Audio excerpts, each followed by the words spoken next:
الرحمن الرحیم۔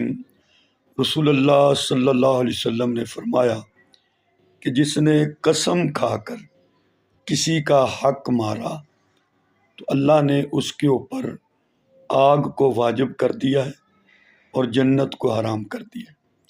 یعنی جھوٹی قسم کھا کر کسی کا مال لے لیا، اس کا مال نہیں تھا، مال کسی کا تھا، مگر اس نے جھوٹی قسم کھا لی اور اس سے مال لے لیا، یہ تو سمجھ رہا ہے کہ میں نے مال لے لیا، حالانکہ آخرت کا جو اس کا نقصان ہے وہ اس کی نظر میں نہیں ہے۔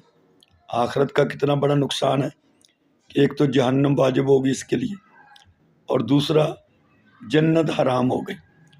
تو کسی کا حق نہ مارا جائے، کسی کا حق نہ کھایا جائے، جھوٹی قسم نہ کھائی جائے، یہ ساری چیزیں اسلامی شریعت میں ممنوع ہیں، حرام ہیں۔